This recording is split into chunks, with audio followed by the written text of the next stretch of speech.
Again, somebody who's been through that service industry experience, if you're going to be rude to those people, like for me, that. So I have a question, a last question for you on that. Shoot. Who is it okay for your date to be rude to?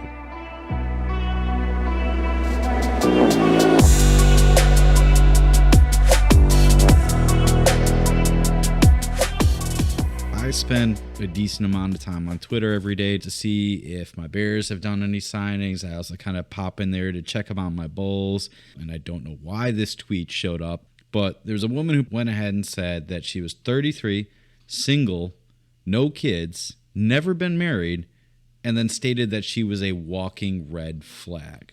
Now, it really made me question, what are my Twitter settings that I'm getting information like this coming through?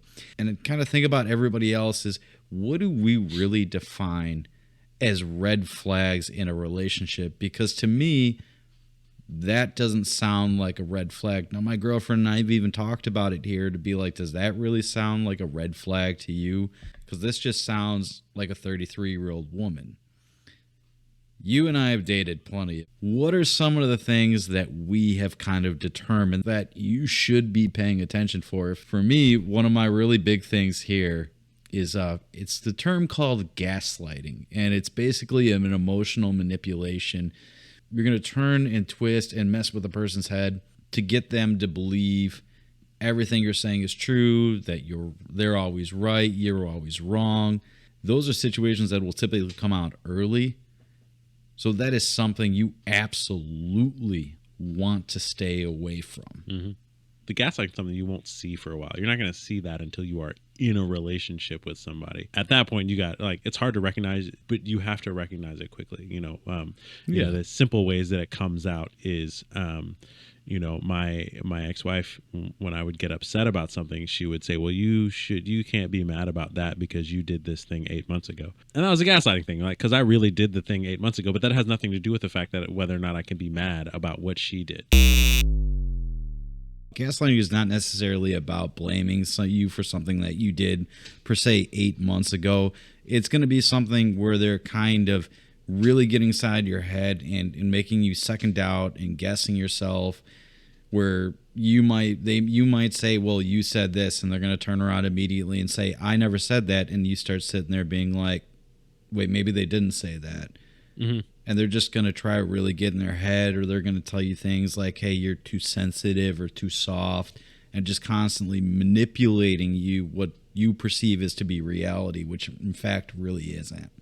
Yeah. So that's just kind of the difference there between blaming and gaslighting. It's two different things. To me, the experience I had with it is like very subtle things where the question wasn't whether or not something happened. The question was whether or not you were in the wrong. Like when your partner does something that's clearly wrong and they can try to convince you that you're actually wrong for identifying it, or that they only did it because of something you did and it's really your fault. That's kind of the thing that I see.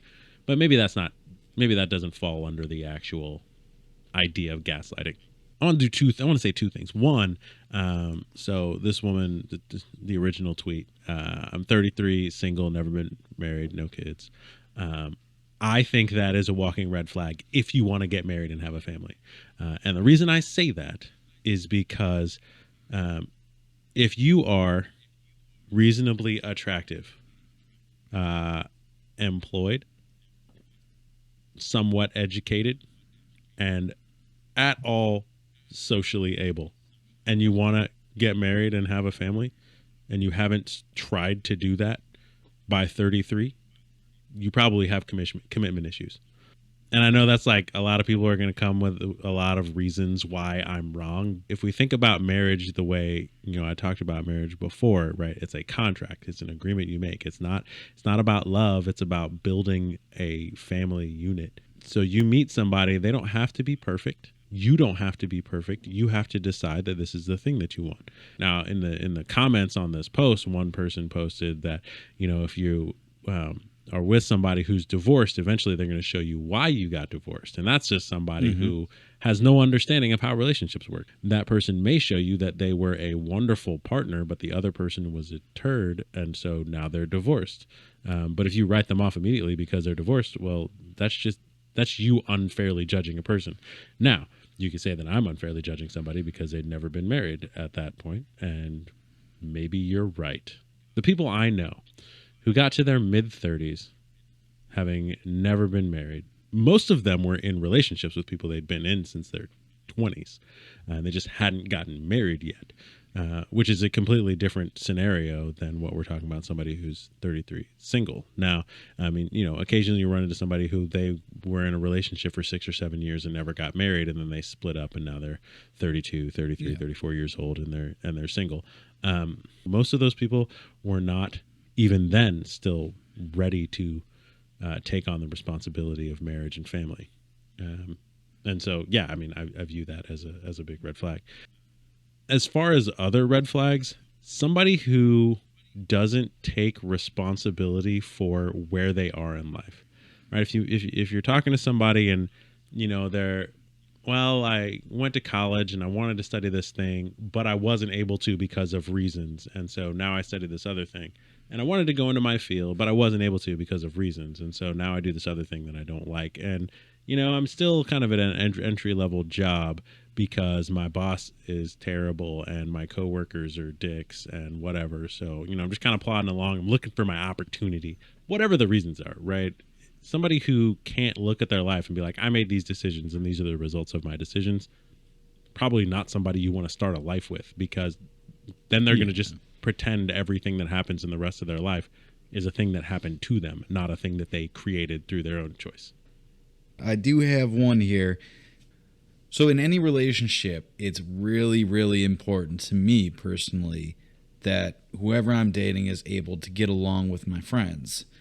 So here's where it kind of becomes a twofer, because what if they don't get along with your friends and at the same time you're also hesitant to actually introduce them to your friends? Now, I can say I've been very blessed. I have an amazing group of friends and people that I'm close with, so I have no issue telling anybody I'm dating that it's pretty simple. If you can't get along with my friends, this will not work. Mm-hmm. And I have had exes in the past that have kind of pushed back on it and said things like, you're too reliant on your friends because that's really important to you. And I've said, no, my friends are just really good people. And if you can't get along with them, then I really question your ability not really ability per se, but your space in life and how you really fit in there, because these are people that are accepting of everybody for the most part. There's some people in my group of friends, not to name anybody particular, but that are slightly more judgy. Well, I mean, the way I look at it is that I'm one who thinks that your friends should be your primary support network and not your spouse, because making your spouse, your partner, be your primary support system, that is a lot of weight to put on somebody, especially when your friendships have existed longer. They know you better. They have more practice in supporting you. Putting all of that on one person is a huge burden. Yes, when we start dating, my friends are more important to me than you are. A mistake I made with my first wife was that I had a group of friends that I had had for years before I met her, and she said that. She said, your friends are more important to you than me, and so she would prevent me from seeing them, and I let her do that. What I should have been looking at was that my friends had been with me for years, right, and she was brand new. And yes, my friends are more important to me than you because I just met you, right? Or we've been dating for 4 months and these have been my friends for years, right? And so a lot of those friends that she separated me from attended my second wedding because they actually were better people, and they should have been and did remain after my marriage more important to me. And so, I'm totally on board with saying, like, if this person is not going to gel with your friend group, you probably shouldn't be with them, because your friends are an important part of your life. We're a tribal species and we can't exist with just one other person. You need more people than that to support you. Your spouse should not be putting everything into you either. And that is actually, you know what? We're going to throw that down as a red flag. If your partner wants to put all of their emotional energy into you, and they don't have friends, they don't have hobbies, they don't have a life outside of you, that is a red flag, right? They should be able to rely on other people, because none of us are perfect, as we have covered, and we all need the emotional space to recover, and cannot be the sole source of support and care for another person who is an adult. Because actually, even with kids, right? Kids do best in a two-parent home. Part of that is because it is very difficult for one person to serve as the sole support network for another individual, especially if you have multiple kids. That burden needs to be spread out. And you spread it out with your friends, and your partner should be spreading it out with their friend. Yeah, that is a huge red flag to me. Somebody who, it's not, not everybody has a group of friends, but somebody who can't develop a group of friends and use that support network is that's something to be concerned about. I personally, I utilize my friends a lot, especially because I jokingly around tell people I'm the greatest thing since sliced bread, and I always brag about myself, but in reality, I don't like to necessarily talk too much about myself. I brought my current girlfriend around one of my really good buddies, and he probably spent the next 30 minutes the first time he met her just going on about how great of a guy I am, and don't fool for the act where I pretend like I'm not a good guy. And that's the other value to having friends there. If you are hesitant to bring her or him around your friends, then there's a reason why, and you already have doubts in your mind about the relationship. So if you're already second guessing that aspect of these people that are very important to you, I understand you don't want to bring them around too soon, but if you're hesitant to ever do so, that to me, put that up as a red flag.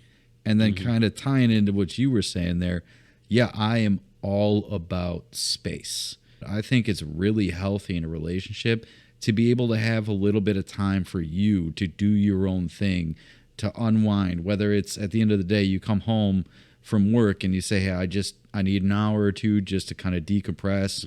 With me, it works because I'm a gym person in the morning.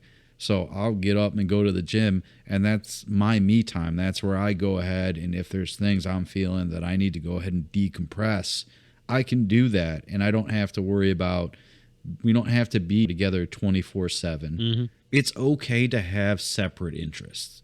If you're with that person 24/7 and there is no separate interest, then it shows that, like you said, you are so dependent on the other person that how are you supposed to grow, not just as a couple, but as people individually? Tying into that, this is my last red flag, I promise. Anger.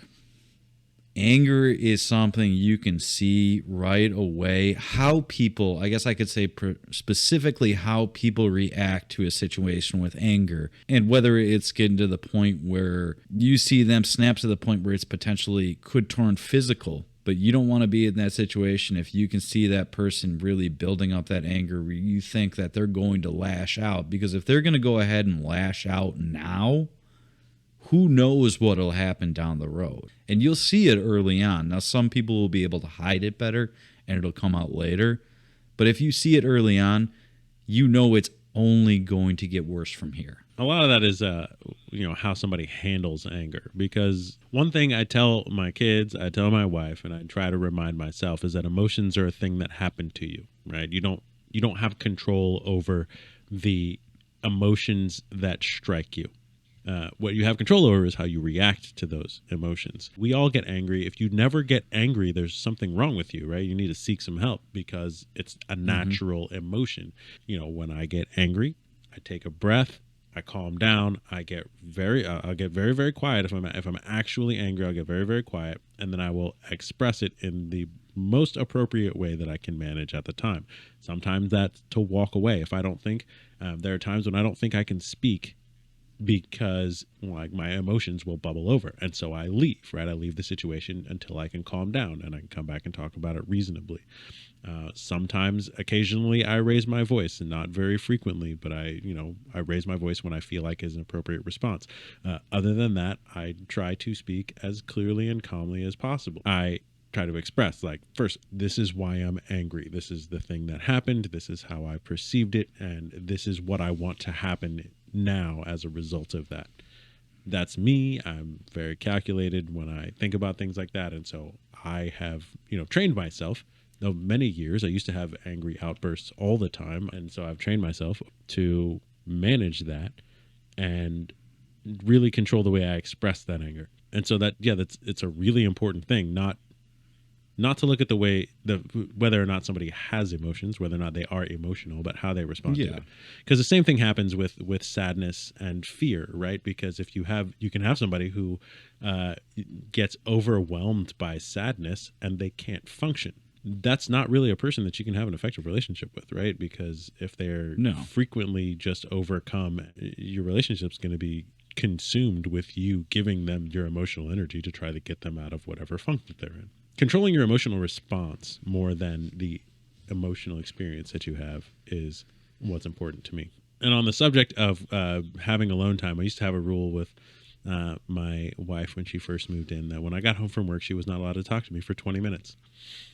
She didn't feel very good about it at first. She thought I was mad at her or that I was trying to avoid her. And I was just like, no. When I come home, I just can't have you spill your whole day on me, because she worked from home at the time. This was several years ago. And so when I got home, she just wanted to talk to somebody. And I was like, I need 20 minutes to just brush all the work off me, right? I just need to dust it off before you start telling me about your day. And she, eventually she got onto it. She figured it out, and she would wait 20 minutes. Sometimes like something would have happened and she would just be sitting there like staring, just like, it's been 18 minutes and 40 seconds. Just be ready I'm coming in. Like, okay.